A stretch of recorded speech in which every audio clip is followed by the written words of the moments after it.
Hello and welcome to the 36th episode of the Subject Podcast. I am your host, Michael, with my other host here, Chris. How are you today, Chris? Man, I'm pretty good. I can't believe it's 36 episodes that we've 36. done already. Yeah, That's- right. We're almost halfway to the average life expectancy of the human populace. What do you think that year is? Well, I mean, if we're almost halfway, I'm going to say it's like mid to late 70s. You reckon late 70s? Yeah. Yeah, 79 is apparently Hey. the average life expectancy. That is of a literally human. the last 70s. 79, that doesn't seem very good. No. You retire at it's 70. garbage. Yeah. You literally have 9 years of your life expected until you die. After 9 you years retire. of your life. Yeah, so you got 9 years to spend that super. Man. Oh, wait. Oh, wait. No wonder What the super? government's slashing super. They're not going to be alive for it. Jeez. You know, maybe that's why the life expectancy has gone down. 79. I don't understand why it's only 79. Apparently great apes also can live that long. Yeah, that makes sense. 79. Chimpanzees, though, they live to 39. Rip. Lol. Chimpanzees just can't hack it. No. Horses, 25 to 30 years. Wow. Wow. Yeah, horses can get old, Damn. but some dogs can live to about 20 years. Yeah, well, I mean, like, that's the thing, you know, it's average, I Yeah, guess. So, like, yeah, it's average dog average. would probably live to, like, 10, 13 years. Hmm. But you can obviously get some, you know, through, like, diet and genes that might live longer. This is a mutated one. It's special because it lives longer. He lived 14 years. 1 year longer than expected. Goodness me. Jeez, all right. Well, there's a little fact for you straight up there. Yeah, a little factoid. 79 years. You get to retire and then live 9 years and die. Good. Yeah. Good things to look forward to then when you retire. 9 years of bliss and then gone. Pretty much. Pretty much. That's not good. Get all my muns. It's not a lot. And then It's about $5. maybe you live in partial poverty for the next 9 years and then die. So legit, like no change then. Yeah. Yeah, that's pretty much it. Already living in Rip. partial poverty. What? Anyway, we're not here to talk about that kind of stuff today. Mike, I have something interesting for you today. I came across a couple of articles in my Google feed. One was this Sydney Morning Herald article, which we will link in the description below. The other was a Guardian article. The reason I named both of those publications is because they're both owned by our good friend, our solid mate. Our little cow that we like to milk on this channel. Yeah, the horse that isn't yet dead, but we still like beating it. It's your mate Rupert Murdoch. Welcome to the show, Rupert. Yeah, man. Welcome to the show, Rupert. If you're listening, come onto the show. Are you nearly 79? Yeah, are you nearly 79? What's the deal here? Are you dying shortly? Please. Anyway, these Sydney Morning Herald and the Guardian articles were both basically puff pieces for New South Wales. He's Premier. 89. He's Sorry. 89. That's 10 years longer than expected. Hurry up and die, Mr. Murdoch. Shit. You've already outlived your usefulness. Just retire, sir. Yeah, just retire and go and die somewhere. Anyway, so these article pieces were puff pieces for New South Wales Premier Gladys Berejiklian. She is somebody that I know I like to punch down on because I don't like her, as I think it's fairly obvious to see. Yeah. Or here. Or here, if you haven't met me before, you listen to this podcast and you kind of understand what I'm going on about. Anyway, I just love the phrasing on the first 3 paragraphs on this article. So, politically and personally, Gladys Berejiklian has had her best year and her worst. How can you have the best and worst year at the same time? I'll agree with it's been her worst year. I will strongly disagree that she has also had the best year, because she absolutely hasn't. I don't know.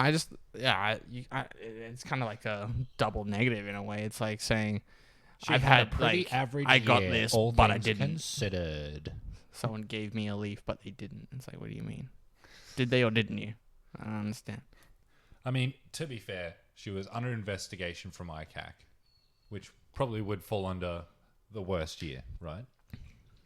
Oh, I know what they're saying, but at the same time, it does make sense. Yeah. Well, I mean, under investigation from ICAC, but didn't get fired from her position. Yet. Worst to the best. I think the best is like she's fucked up. Well, the worst is that she's just fucked up so much throughout the year socially, like on, in the public eye, and everyone's seeing it, and they're like, "You're a crazy bitch." And then I guess the best year would that she still has her job, and she's still making shitty decisions. Yeah, she is.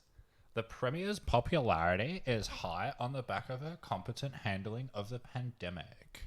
Which, let me just make one thing absolutely clear. When Sydney and New South Wales in general were in the grip of coronavirus, Gladys Berejiklian wanted to open the borders to Queensland.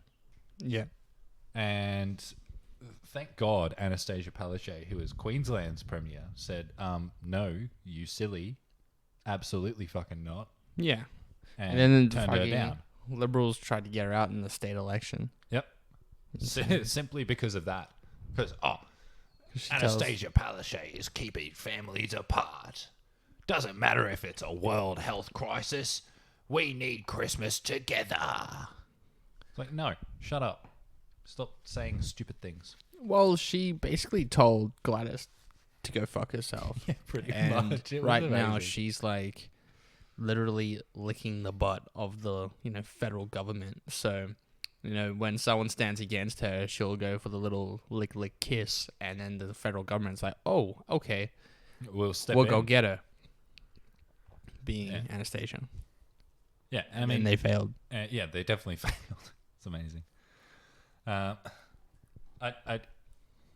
This next paragraph is something that really concerns me, because it just sort of outlines how the media turns a bad situation into a good situation. It just twists it around for that person, especially if they like that person. And I know so you're trying to show media bias here. Yes. Yeah. Because if we look at this next paragraph, it says, she is seen as having skillfully steered New South Wales through the stormy waters of COVID-19, with the only real blip, the Ruby Princess cruise ship debacle, which ultimately did not damage her credibility. I mean, like her thinking credibility about was already non-existent before that. I mean, I'm thinking about a cruise ship that came in infected with a lot of people. And then she was like, you know what? If y'all want to yeet skeet off this boat, that's all good with me. Just jump straight off, boys. Go home to your families. Yeah. Get on to international flights. Oh, wait. Did how many died? Was it like 20 something? 28 people died, and 900 people tested positive. And there was no testing on the 2,700 passengers or the crew on that ship either. Yeah, no wonder. No one got tested on that. No wonder New South Wales wasn't trusted after that with anything to do with Corona. Absolutely. That's why the borders were like, no, we say when they're open. Like, yeah. So the Ruby Princess cruise ship absolutely did damage her credibility, because then nobody in Australia was listening to Gladys when she was talking about COVID. And she has been proven time and time again to be an absolute fucking hypocrite, because when she tested positive for COVID-19, she did not self-isolate. Like the state rules demand. If you test positive for COVID-19, 2 weeks in self-isolation. Yeah. You want to know how many days Gladys spent in self-isolation?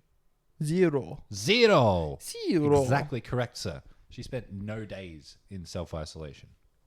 She was in Parliament I mean, the that's next day. Trump like tested positive, and then he was in the White House. Yeah, I know. What fucking idiots? Just go home.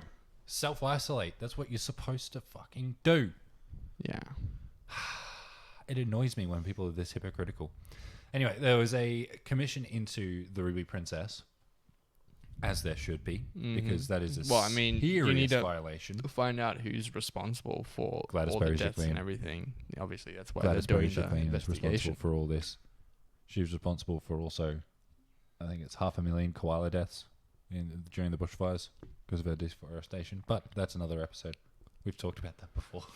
Well, I think like they're doing the commission and everything just because obviously if there is someone to blame for it, which there is, we know there is. We absolutely know there is. Yeah, it's better to have it on paper and proven, and then you can be like, well, here's the evidence. Now you have to, step down. You have to leave. Yeah. So there was an independent commission of inquiry into the Ruby Princess, and the commission said all passengers with acute respiratory illnesses, or influenza-like illnesses should have been tested for COVID-19 in line with new guidelines issued on March 10th. Yeah. Now, we've got to consider that the Ruby Princess didn't land in Sydney until the 19th. Yeah, so these rules were in place for over a week. These rules were well and truly in place to protect people. And it continues saying, New South Wales Health should have ensured that cruise ship members were aware of the change to the definition of a suspect case for COVID-19 made on the 10th of March. This would have resulted in the identification of such cases on the Ruby Princess. 101 persons fell within the suspect case definition by the 18th and 120 by the time the ship docked on the 19th. So the next day, they had 19 more cases. So a seriously infectious cruise ship was just allowed out. Yeah, no wonder the whole bloody state got fucked. And then bloody Gladys Berejiklian wanted to open the borders with Queensland. And it was, they were more than happy to open it up with like Victoria. They were like, they were dead against opening it to Victoria. Really? Yeah, they wanted access to Queensland. I don't know, because they opened their borders to Victoria before they did here. This is true, and this is because they had that Victoria had that break in COVID cases, and the media finally let Dan Andrews off the hook for about 5 minutes, and then put him straight back up there.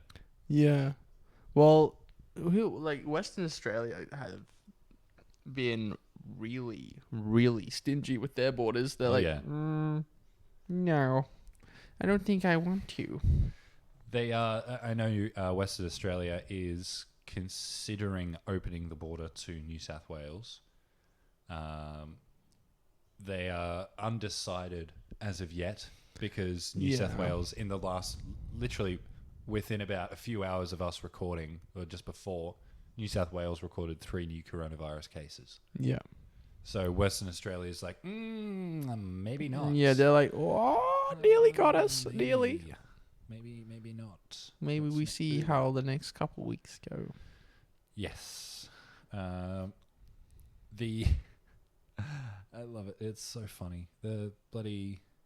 Where is it? I'm trying to find this guy. Here we go. The opposition leader in Western Australia is a man called Zach Kirkup.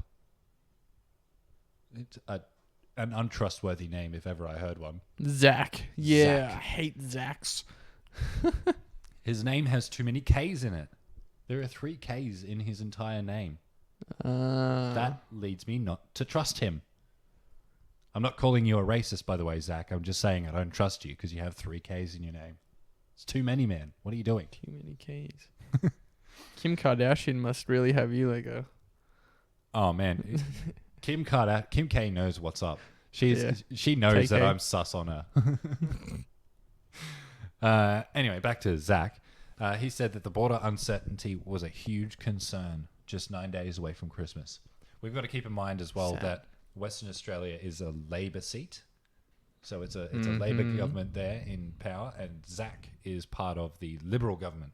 You see, that's why like Western Australia and Queensland did so well with Rona, because Labor basically had the reins. Well, I mean, yeah, this is true, and Victoria, it should be said, is also a Labor seat. Yeah, but he has so much fire on him right now.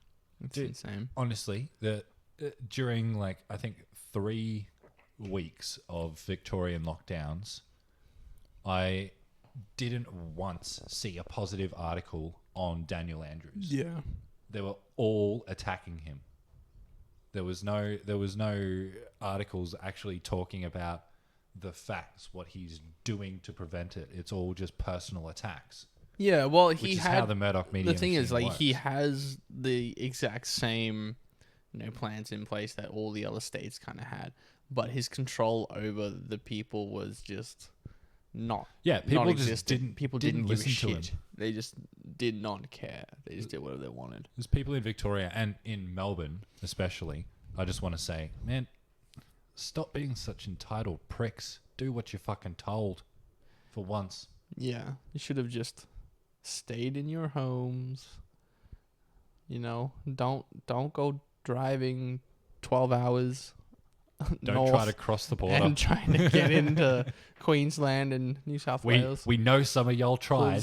Please. Actually, I think there was a few people that actually succeeded in that as well, because a couple of weeks after we were speaking about that, I saw a caravan with Victoria plates on it driving north up the highway, and I was like, bit sus. Yeah, well, that doesn't mean that they were there. No, it means they're from Victoria. It's a bit sus. I reckon, I remember there was like a caravan of like 7 people or something that got pulled up, and they all got fined and sent back. That's hilarious. Well, they were all hiding in a caravan, weren't they? No, they had fake papers to get across. Okay. That's amazing. Just idiots out of the blue. Oh yeah, we can cross, mate. No worries. How do you even tell that a piece of paper is forged? Well, how do you tell that banknotes are forged? This is a very good Serial questions. number, government stamps. I mean, in Australia, it's hard to it's hard to fake currency in Australia because our money is made of plastic. Plastic, yeah. But unless there's like a barcode on the documents or something that's scanned through, that's hard to fake. Yeah, this is true. You know what else is hard to fake, but somehow I care for you. No, okay. Yeah, that is hard to fake, and I understand that. Got it. We're moving back onto this puff piece. Back to Glady. Berejiklian, because I want to address a couple of things in this article. Right, so they've got a graph here. Mike, I've got my phone on the table. I can see the graph. You can see the graph. There is a graph. There is also what looks like a pie chart, or a half a pie chart as well. Or is it a full pie? It is a dome chart. It's a hemisphere chart.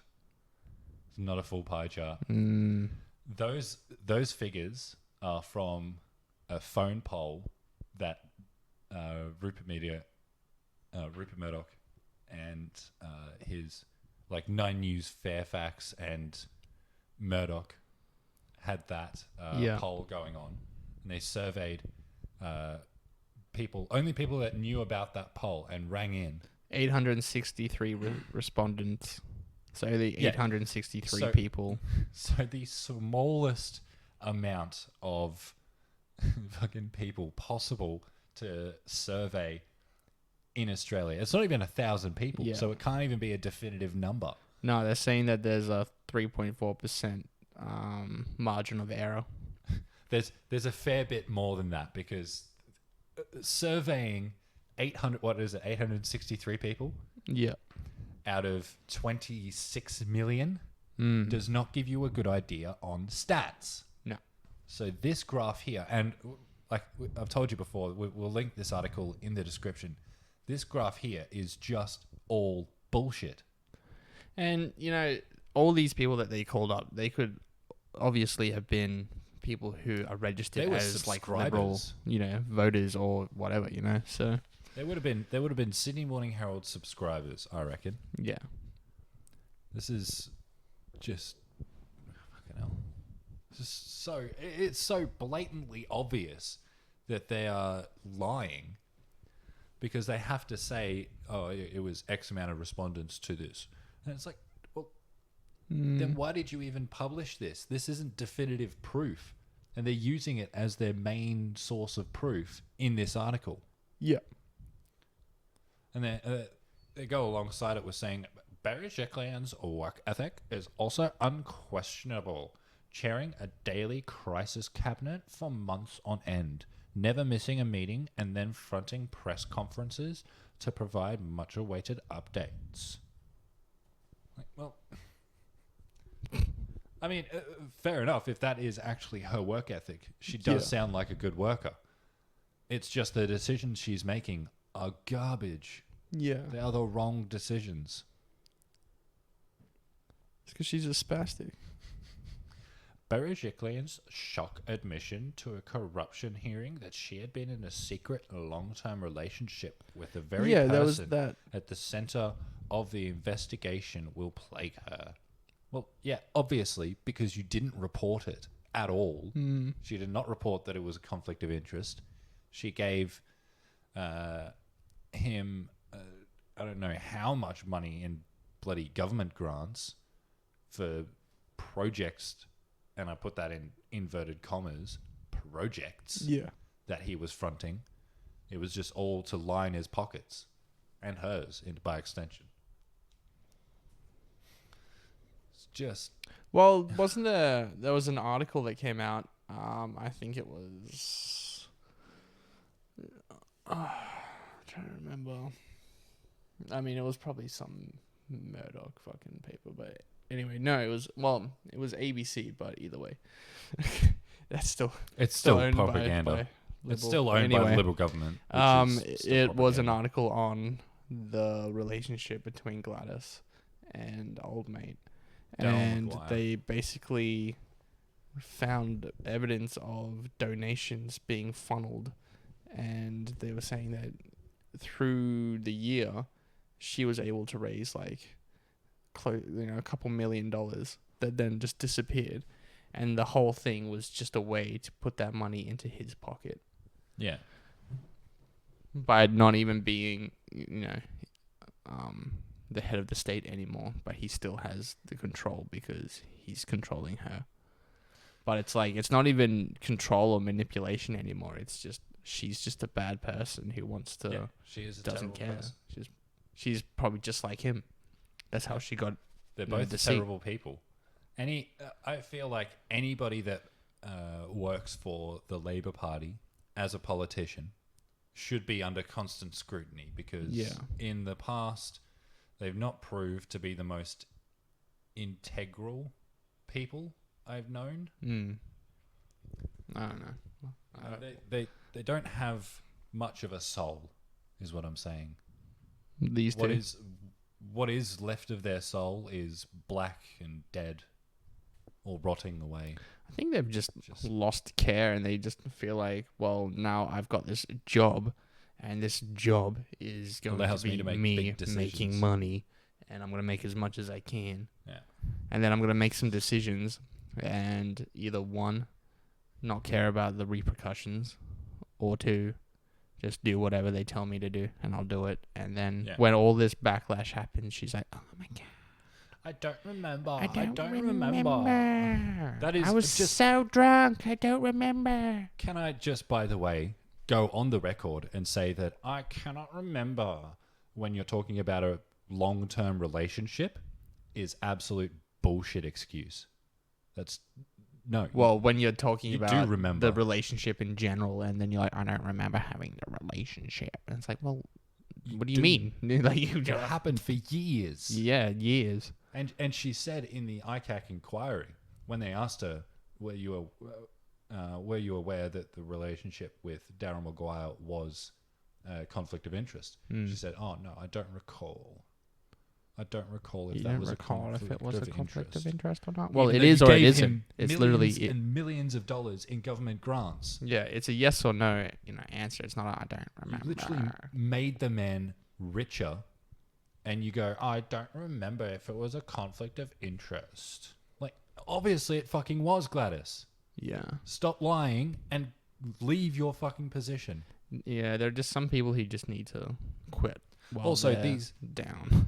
these fucking drop kicks that work at the Sydney Morning Herald and other Murdoch medias should also just quit their jobs because they're doing a terrible job. Like, Yeah, well, it's not real journalism anymore. No. It's all. This is what I want. This is what I want you to write about, and then they go, "Okay, you sign my checks. Sounds good." Instead of no, I'm gonna write this article and I'm gonna publish this because the people have a right to know what's going on. This is what's actually happening, and you're lying about it. Exactly. Which happens a lot more often than I like. Yeah. Obviously, I would like it to not happen at all, but, beggars can't be choosers. Well, this is rubbish. They're about to be. If enough beggars want to make the choice. We definitely do have enough beggars, considering that Labour leader Jodie McKay in New South Wales, she's the opposition leader, has come up with some startling facts of the the fact that the Liberal government is just terrible at doing their job, because she noticed that the state government has had $13.5 billion in budget blowouts over the course of the last couple of years, with barely a single project on time or on budget. Now, she's talking about any number of projects. It could be the guys patching the pothole down the street from you. Yeah. It could be the guys building WestConnex, which is just an absolute garbage piece of road in Sydney, which is going to make traffic worse. Or the Sydney Light Rail, which is already hundreds of millions of dollars over budget. We've talked about that before. You can listen back. I think it's like our second or third episode. Yeah. Go back. You got to go back. One of the to the early days. Early days, we talk about that light rail in more detail there. But it's just more proof to the fact that the Liberal government doesn't know what they're doing. They're in power, and all they're doing is giving their mates payouts or jobs or resources for the lowest price possible. That's it. Pretty much. It's like, it's just sell out your country and everything and then quit. And then die at 79. Yeah. Well, I mean, the government's privatizing more and more hospitals, which means less and less public health care for people that can't afford private health insurance. Yeah. Which means that more people are going to die, which means our life expectancy is going to plummet. Yeah. Which means... Well, healthcare, like free healthcare should be a basic human right, It should be. And it was a few years ago until the Liberal government came in. And well, we do have free healthcare, which is good, but they want to, but they're not putting enough money into the public hospitals. So it is seriously underfunded. Yeah, it's bad for the nurses, the staff, because they get paid fuck all. And the last few years they've been having strikes in these hospitals because they're literally being paid nothing. They're not getting paid for the time and the energy or the risk that they go to. Like during the coronavirus outbreak, hospitals were still open because obviously people need to be taken care of. And nurses and doctors and other health workers put their lives on the line. Yeah, like even then, even if you don't think about corona, literally there are so many illnesses or, there are people with, you can think about like aged care homes with people like elder people with, Alzheimer's or something, and they can become violent. It's hazardous to work around, patients like that. Did you know our prison system is actually better funded than our aged care system? Yeah. Well, how fucked up is that? We give more credence to criminals than we do to the elderly. But our prisons aren't that nice. No, our prisons are garbage, and our aged care facilities are worse.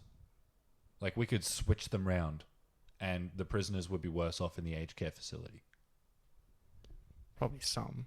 Like, I don't know. I've been to some aged care facilities and they look pretty nice, but Like, I guess it depends.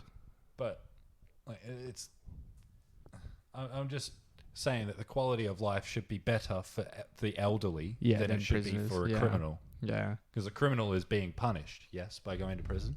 Well, that's generally a punishment. The point of being punished by going to prison is to take them away from the communities and their family and all that kind of stuff, and basically keep them in one place.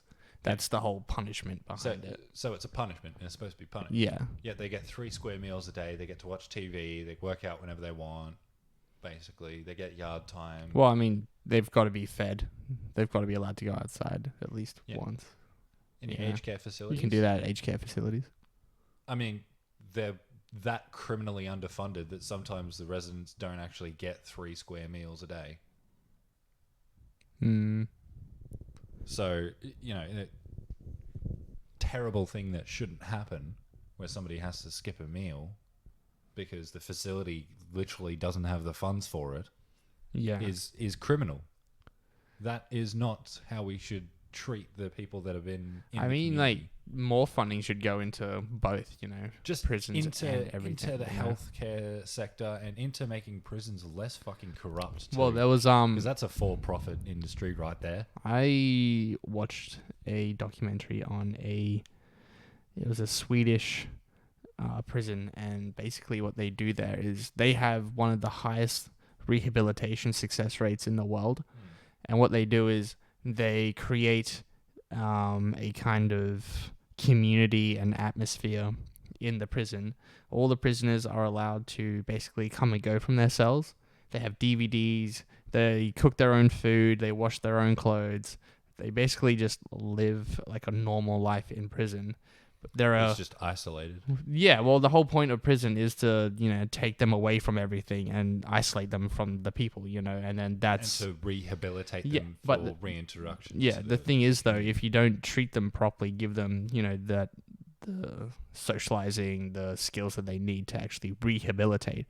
A lot of the prisons here in Australia and America, rehabilitation doesn't work because the prisons are so fucked. So, if anything, it actually can make things even worse for, low offenders that go in for, maybe 4 months and then they come out and they're fucking hardened criminals. Dead set. So, in this prison in Sweden, well, they also have 1 guard for every 4 inmates, but that guard also acts as a counselor, like a social worker for them as well. So that 1 guard knows 4 prisoners very well. Yeah. And they talk and they communicate, and it's not just like, I'm the muscle that controls you and tells you where to go and what to do. It's like, I'm your friend. You can talk to me. We can, chat about things, but at the same time, I have the authority over you. That, to me, while you're here, gives the prisoners an incentive to be rehabilitated. Like, they will want to involve themselves in that program because I'm guessing it's proven to work, so that's why Sweden has kept it even on. the commissary, like where they get all their food, it looks like a shopping center. Like it looks like a Woolies that you would go in. They have like all the stuff on the shelves, and they had American prison, whatever you call them, like basically government officials that went over to then look at these prisons and get an idea of what they can take from there and bring it back to their own prisons, because in America they have literally some of the worst prisons in the world, and their rehabilitation rate is terrible. Like, no one fucking... I think everyone reoffends in America. It's crazy. Yeah, it's something close to like 90% of criminals will reoffend. So, and what kind of annoyed me is that the one thing that he you know, when he was talking to the camera after going and visiting, like the one thing he took away from that was like, oh yeah, the commissary was pretty good idea. Yeah, where they had like the shelves that looked like a supermarket, that was pretty good. Had nothing to do with like the whole guards, you know, No. being social workers to Of course actually not. help mental health with like the prisoners or anything like that. It was just like, yeah, no, that looks like a cool little idea. That looks like a shopping center. We might do that. That costs nothing for them. They can do that for free. They literally just have to stack Yeah. shelves and let them walk in. Like, Yeah, it's they're not willing to spend the money to actually no, help because people, and that's what we're talking about, where they're not funding our prisons or no, and there's aged care. hardly any government funded prisons anywhere in Australia or in America anymore, because they've all been privatized. So now they're all run for profit. They're not run for the rehabilitation of the inmates. They're just run for the pockets of the CEOs or the executive directors or whatever. That's it. So they want those inmates, when they get released, to reoffend and come back, because that's a loyal customer they've got going right there. And in America especially, in a lot of African American communities, if the father figure is a repeat offender, it's more likely that their children are going to be repeat offenders as well. So now they've got an entire family line of customers coming into the prison Yeah. and creating income for them, Yes, it's while they're kinda being like- treated like garbage. Yeah, that's just capitalism. You know, you gotta think about like all these little things that capitalism works its way into, like the prison system, or pharmaceuticals. Like, all these little things that we're like, oh, this seems like the normal thing, when really someone is there going ka-ching, ka-ching every time you go. Yeah. It's not a normal thing. Prison should not be a place that makes you a worse person. It should The whole be a point of it place- is to try and help you be better. The whole point of it is, as you say, to be a better person. Yeah. And to be Well, reintroduced a better to society member of society, at least. as introduced Like, you to can be an society as asshole, a that's functioning fine. member. Yeah. You don't have to be a necessarily good person, as we've seen. Gladys Berejiklian is not a good person, but you at least have to contribute to society. Yeah. Which, to be fair, Gladys isn't doing. So really, we should send her to prison. Yeah. Well, she might go to prison. She should. She's corrupt as ever. All right. I think moving on from this, I have Moving on. something really cool that I think is really cool anyway. I'm gonna give you a little. So, have you ever heard of the Airlander 10? The Airlander 10. No, but it sounds like a spaceship.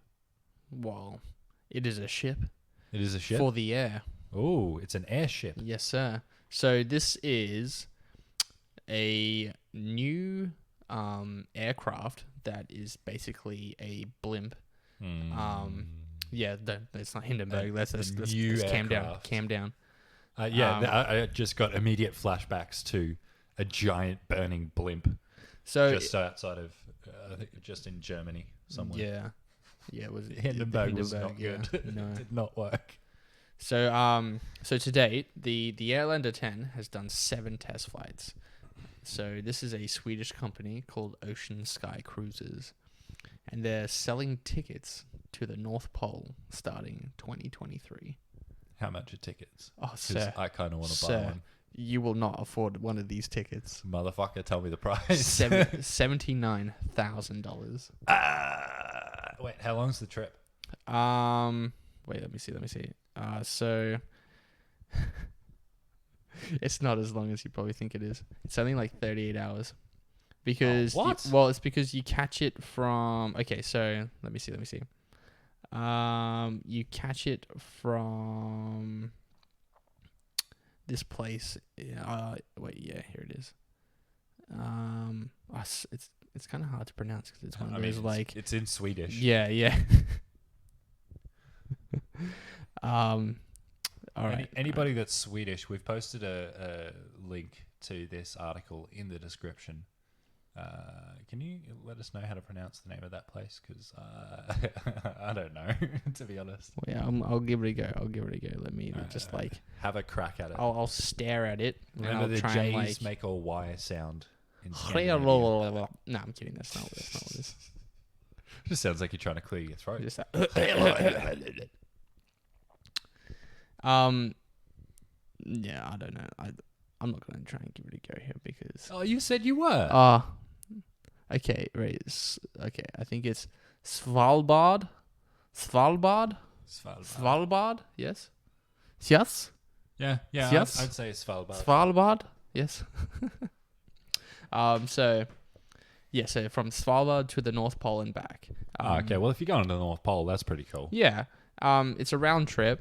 Is it the You get magnetic North cocktails, dinner, and breakfast on the airship. Complimentary, I hope. Yes. Good. So this is a 78K on a plane ticket. You want it to be complimentary. Service. This is a oh, damn it, dude! I lost what I was gonna say. God damn it. So it's fucking. It is a fuck. So yeah, so it's a hydrogen blimp, which means it's going to catch on fire even quicker. It's helium. So 38 hours, breakfast, dinner, cocktails. It is a 5-star hotel essentially. Nice. It's basically also able to. Views? Yeah, I'm getting there. Shut up. It So it's able to cruise at as low as 1,000 feet. So it's able to get really close to like good. Yeah. So they say that the developer, the owner, and the flyer of the aircraft, he says that he enjoys flying over the sea and close to the land because they're able to see whales like quite close to the aircraft. Oh yeah, you only, would be able 1,000 feet. 1,000 feet is not that high. No, 1,000 feet is definitely not that high. Yeah, it's really cool. It's so it's a like I said, it's a helium. So they use helium, and it is able to fill up 16 Olympic swimming pools. That's how big the storage capacity of this aircraft is. That's pretty big. 16 Olympic swimming pools.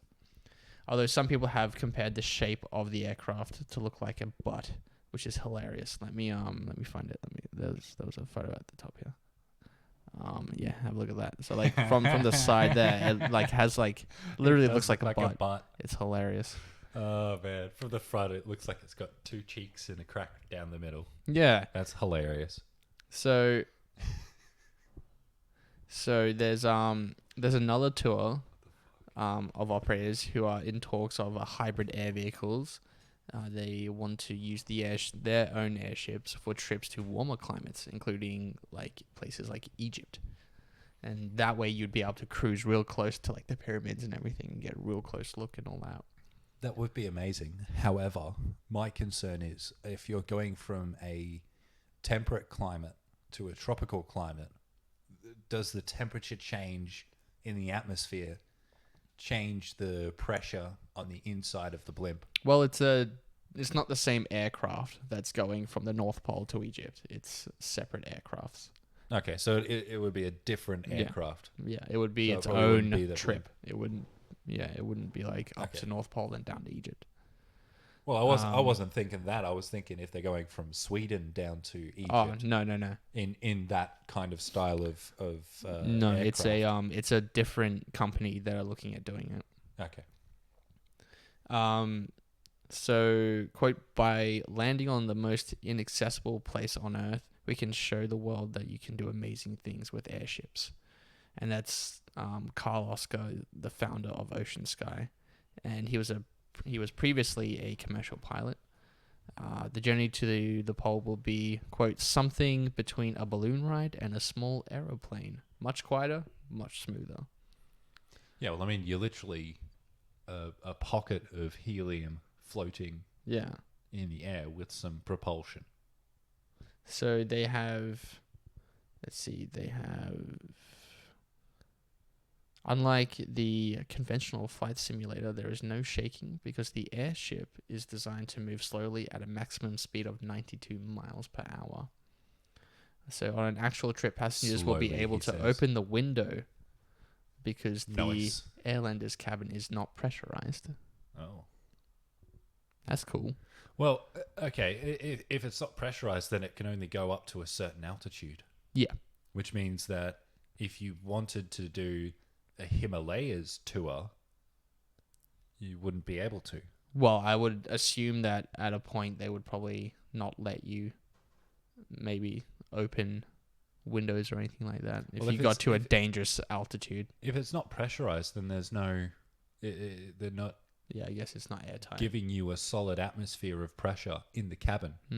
So yeah, I guess. Well, So then, I mean, you the could air go would up just to the thin out. Himalaya. You could, because like people have gone up. I mean, there, yeah, but you know, like, considering that you need a lot of physical fitness to start climbing yeah, the but Himalayas. you're just sitting in your little 5-star hotel room. Yeah, and yeah, you've got the but- window closed and you're looking outside. And you're like, altitude sickness affects everybody. It doesn't matter how if it's a how slow fit enough or climb up, thin you are. Yeah. This is true. If it's a You slow can enough adjust climb for it. up, you can adjust for it, but it's still that's still something I would be concerned about. yeah, it definitely would be. Just trying to be on the safe So- side of cautious is all. I'm sure they've thought about it. Oh, I'm sure there's been like hundreds of hours developed into testing this kind of idea. So luxury tourism is the latest and perhaps the most intriguing attempt to make airships a viable economic proposition. The craft has long been promoted as the air transport of the future. In the 1980s, when David Burns first flew them, they were floating billboards, which is true. They used them for advertisement and everything. You know, they used it to catch planes in the First World War. It's cool, right? Yeah. So in 2010, the U.S. Army paid for an Airlander 10 prototype with the idea of carrying out surveillance over Afghanistan before funding was pulled. Other uses, from cargo transport to providing connectivity at music festivals, have been explored too. So at a time when environmentally conscious consumers are cutting down on flights and the aviation industry faces up to the existential emissions challenge, the Airlander's moment may have finally come. Because, yeah, it's just helium, you know, it's not like burning fuel or anything like that. Maybe there's a little bit for like propulsion and control, but it's not as much. This is true because you don't have to build up as much momentum as you would in an aeroplane to get enough lift for the aircraft to take off. But like the aircraft itself, the way it's designed is also fuel efficient. Yeah. Because the so the CEO, the founder of Ocean Skies, he says that the debate around sustainable aviation has completely the wrong focus. We're talking about the fuel when we should be talking about the aircraft. Yeah, we've got to evolve the aircraft as well as the fuel and Yeah. the way that we get around.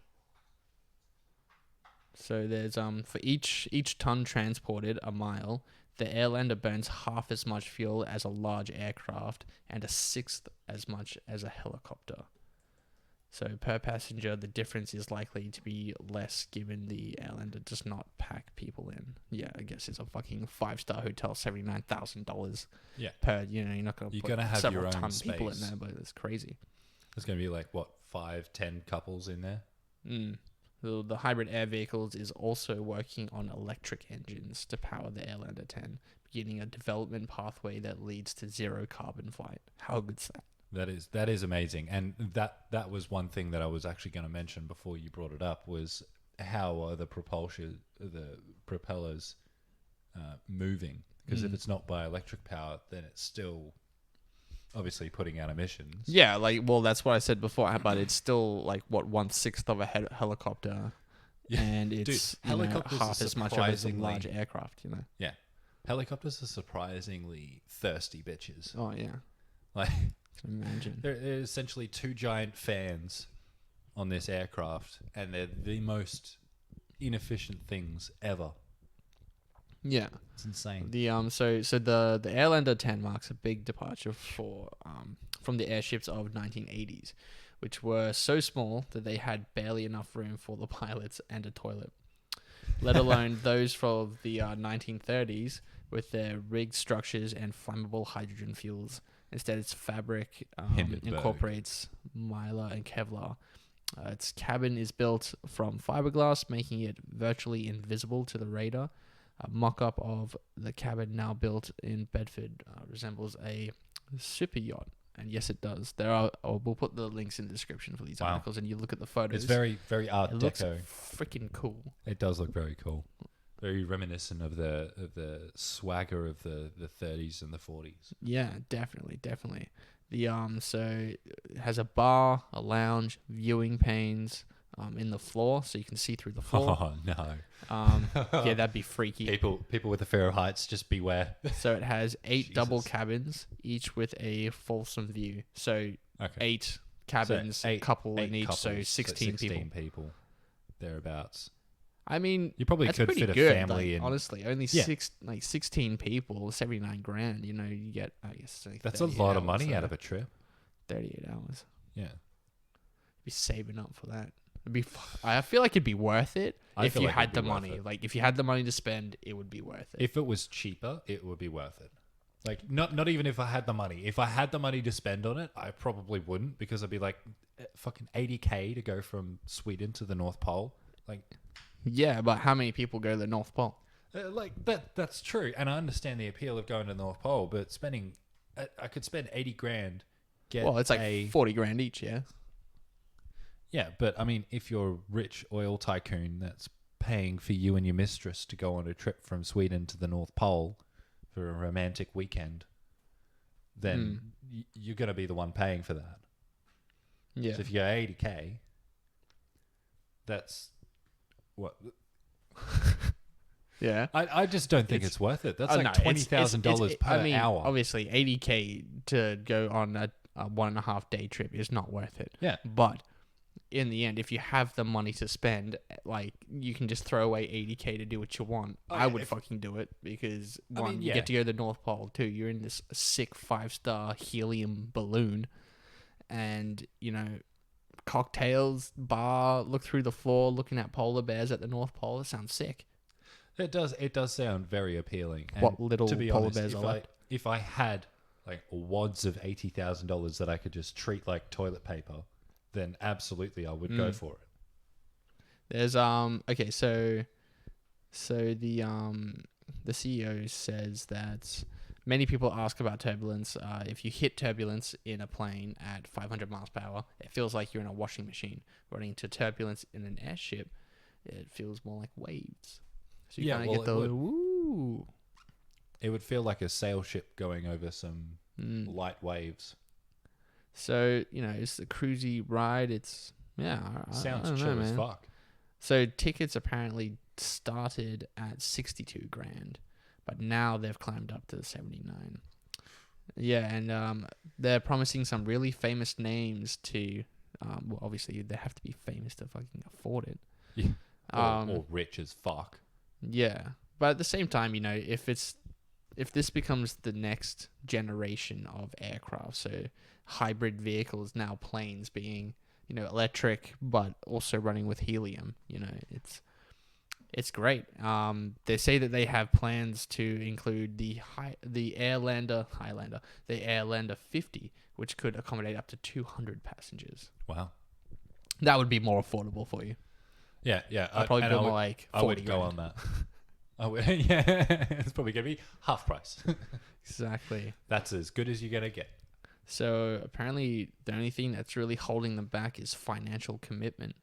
But yeah, 80k a ticket. That's No, I mean like financial commitment to build these things. really? Yeah. So Hybrid Air Vehicles was formed in 2007 out of assets of a previous company that had gone into administration. Since then, it has absorbed about $150 million in funding, producing one prototype that flew in 2016 and 2017. So $150 million for one prototype. Oof. That's where they're funding, That's a big oof. So If you spend $160 million yeah. on building one very clever, mind you, prototype, and I'm sure it's an amazing looking machine. Well, that's the But 10. That's the prototype of the 10 that is yeah, taking people to the North Pole now. Well, in 3 years. They say that the prospects for when Ocean Sky releases these trips in 2023, they think that they'll be raising up to about $30 million in funds. And that will be followed by an extra 100 million, and this is pounds, by the way, to build the first 3 aircraft. So they're gonna basically be able to build 3 more. They hope to, with extra funding of 100 million pounds. Yikes. And with the customers that they'll be getting, because I mean 79k, honestly, like what's that? Well, he's thinking 80k, 8 cabins, 8 times 8 is what? It's like That's 64, yeah, so 1,000, $640,000 in one trip if you fill that up. Nice. That's a lot of money. That's a lot of Do money. 2 trips, you got over $1 million. Yeah. So the irony of low carbon aircraft being used by the fossil fuel industry is not lost on Grundy. Yeah. So, yeah, I mean, come on. Like Yeah. we've all got to obviously accept the change that we've got to move to renewable energies yeah. in the future. So it's just a matter of time before the fossil fuel companies have to accept their fate. yeah, well, he's arguing that the Airlander is a low impact than the alternative. So some environmentalists would say that anything that makes life easier for the oil and gas industry is unwelcome. Yeah, well, Yeah, true. good, because it's making it harder for them. Yeah, it's destroying the planet. So, yeah, I think this is really cool, this Airlander. I think, hybrid aircrafts is something that, a lot of us don't think about. Yeah. And, it's now the next step. We're doing it to our cars, we're doing it to our bikes, and now the next step, we're doing it to our boats. Next step is air, I guess, and then probably space. I mean, to be honest, the amount of power you can get from an electric motor is crazy. Mm-hmm. Like you think Teslas, you think their torque curve is basically a flat line across the rev range. It's just instant torque from the get-go, which is amazing. And it's the same thing with electric motorcycles, because they're now a thing as well. They have like instant torque. Yeah, because it's electric. Yeah, and it's the same throughout. At any speed that you're going, it's the same. You get the same amount of torque. Yeah. Which is amazing, I think, because you get the maximum amount of power straight away. There's no wasting your time with changing gears or trying to rev the bike up so that Same with cars. you get the power band. Well, I mean, it's like automatic cars, like it's just some anyway, just one gear. You don't have to, like, what is it, like a CVT? Well, the Transmission. Koenigsegg has built a automatic transmission, which is almost at light speed in terms of shifting. So it'll shift like literally like that, even faster. Yeah, And that was in cool. the Regera it was in the Regera actually, because that was the hybrid hypercar that they did, which is very interesting. If you check out the tech behind that car, because that's actually it's an amazing development in motoring. Yeah. Well, yeah, if you guys are interested, definitely go check that out. We'll post a link to that kind of stuff in the description as well. Yeah. Like all these hybrid stuff, it's super interesting. You've got like these yachts now that are going hybrid. These huge yachts. It's the way of the future. Yeah. It's just what I'm we're going to super have to keen for adopt. it. The pilot of the Airlander, he spends 15 hours a week in a simulator building up a reservoir of data for the engineers to like keep it going and service it and everything. So in the simulator, they start their flight in San Francisco because the apparently they get really good they just get good numbers there. Apparently, it's just a good place to start off. I don't know. This article doesn't really explain. Good I was like, okay. Good details. So apparently they cruise up the bay at an imagined height of 1,000 feet over Silicon Valley. The software then shows green fields that are in reality now, which is now housing. It was green, but now it's housing. Traveling at 50 knots, we take half an hour to reach the city center. And then, quote, let's just get to Alcatraz and then I'll be happy, says Burns. The Airlander 10 has much further to travel before it gets on the market. But yeah, they've got 3 years to have it nailed, essentially. Well, I guess this year's almost over, so 2 years. But yeah, this is just amazing. I can't wait till they build either smaller ones for, the general public or bigger ones for the general public. So I'd be keen. I'd get on one of these. Hell yeah, me too. I mean, especially if they can find an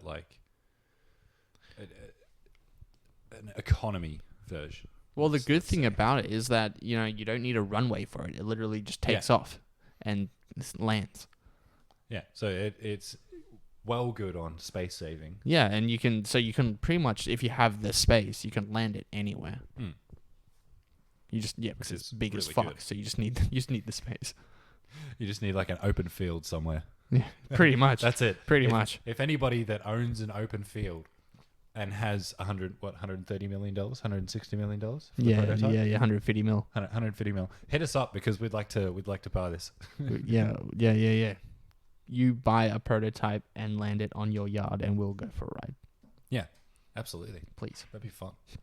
I'd be down. I will give you 80K. No, I won't. I'll give you $5. $5. $5. Dude, you have $5? I have $5. Dude. Damn. No way. On that note, on me bragging about how rich I am, I think that's a good time to end. I think so.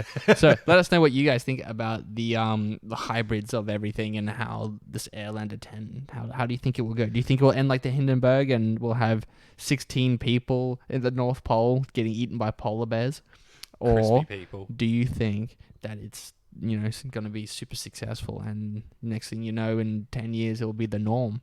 I'm hoping for that to be the case, but we never know. Things could change. I hope it becomes the norm eventually. Me too. Seems pretty fun. So, don't forget to like, subscribe, comment, share, follow, do all that cool, cheeky stuff that we like. Yes, indeed. We're on Spotify, Podbean, YouTube, Facebook, and Instagram. So hit us up on all of those platforms. The links are down in the description. Yes. Click it, hit it, smack it, kiss it, all that kind of stuff. Pull it. We've got new episodes every single Thursday. Every Thursday. Doesn't matter what the time is. We put it out every Thursday. Yeah. If we're lazy throughout the week and we have to get up early to do it all on Thursday, we'll do it for you guys. Yeah, we do it for you because we enjoy doing this. And we will see you all next week. Adios.